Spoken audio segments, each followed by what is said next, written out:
What's up YouTube, Saf here on Super Saf TV, and in this video we're talking LG G5.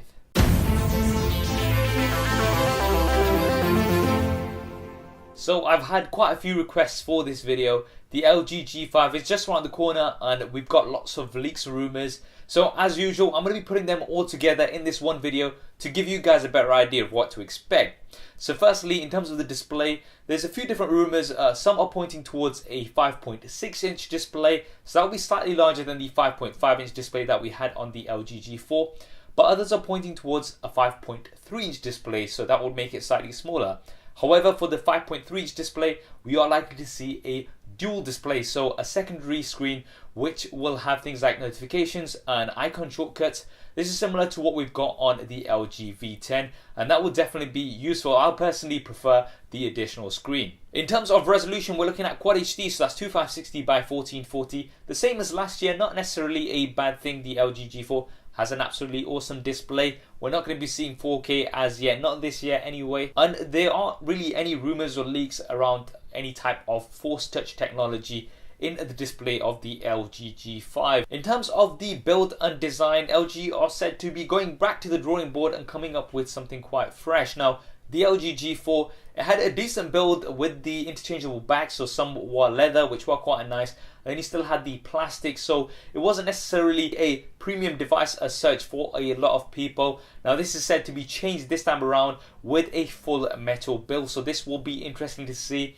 Now in either case, you can always customize the look of your smartphone with a dbrand skin, and I'd like to thank them for making this video possible. If you'd like to customize the look of your device, whether that be your smartphone, tablet, even your laptop or console, then dbrand is the way to go. They provide some quality skins, and I'm going to be linking to them in the description below. Be sure to go ahead and check out what they've got available and how you can customize your device to your liking. Now moving on to the internals, we're very likely to see the Snapdragon 820. This is going to be a common processor for most of the flagships this part of the year anyway, and this will be really good. It's supposed to be more efficient than the previous version and also not overheat, so this should be definitely beneficial. With 3GB of RAM, most rumors are pointing towards 3GB of RAM for the LG G5. We might see 4 gigs, but it is looking likely that we're going to be seeing 3GB. In terms of storage, we're looking at 32GB, potentially with a micro SD card slot. The LG G4 does have a micro SD card slot. This should continue, but it is still a bit of a question mark right now.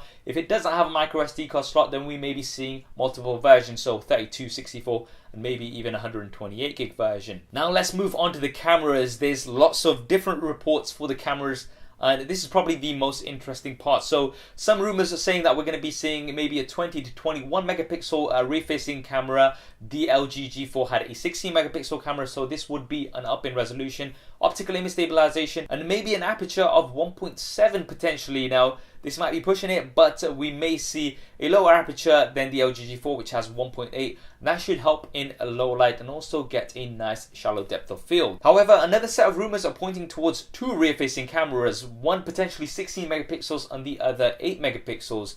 Now, there may be multiple uses for this. Some are saying that we're going to have the ability to refocus pictures like we had with the HTC M8, although that wasn't too popular, so I wouldn't think that's the route that LG are going to go down.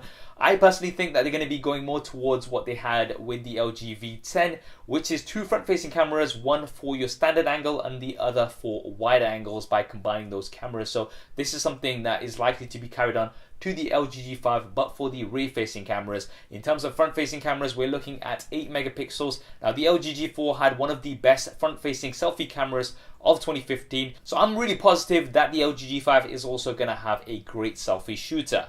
Now for the operating system, we're looking at Android Marshmallow, but it is going to have LG's Optimus UI on top. I know not everyone's a fan of the UI, but it is going to have some improvements. What improvements, we're not too sure of as yet. In terms of the battery, this is actually said to have a bit of a dip, so 2,800 milliamps down from 3,000 milliamps.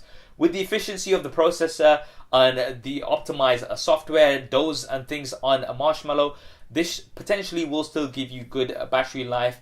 And it also may be removable, the battery, but not in the traditional sense. Some rumors are saying that we're going to be seeing a battery tray or a magic slot. Now this is basically where you can actually slide out the battery from the bottom and potentially replace it with another battery so you can carry around a spare. But other rumors are saying that we might be able to use this for a multi-slot, so maybe for some accessories and things like that.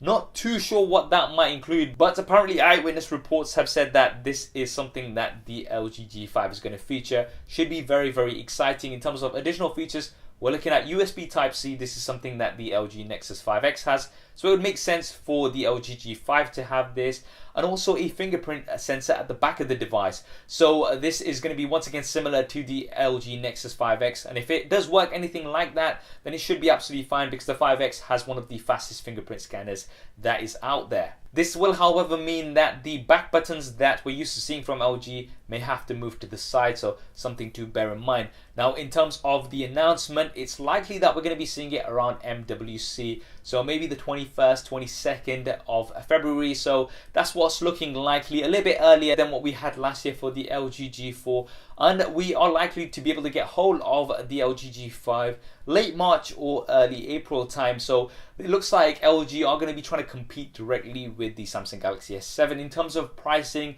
we're likely to see similar pricing, so around about £550 here in the UK, around about $650 to $700 in the US. So those were all of the leaks and rumors that I've come across, put all together in one video for you guys to get a better idea of what to expect. What are you expecting from the LG G5? What do you think of the features that have been leaked and rumored? Let me know in the comment section below. I hope you enjoyed this video and found it useful. If you did, then please do hit that thumbs up button for me. It really does help me out. And if you haven't already, then be sure to subscribe. I'm going to have plenty of coverage of the LG G5 as soon as it's released, including lots of comparisons, camera comparisons with the likes of the Samsung Galaxy S7 as well as the iPhones. Thanks for watching. This is Saf on Super Saf TV, and I'll see you next time.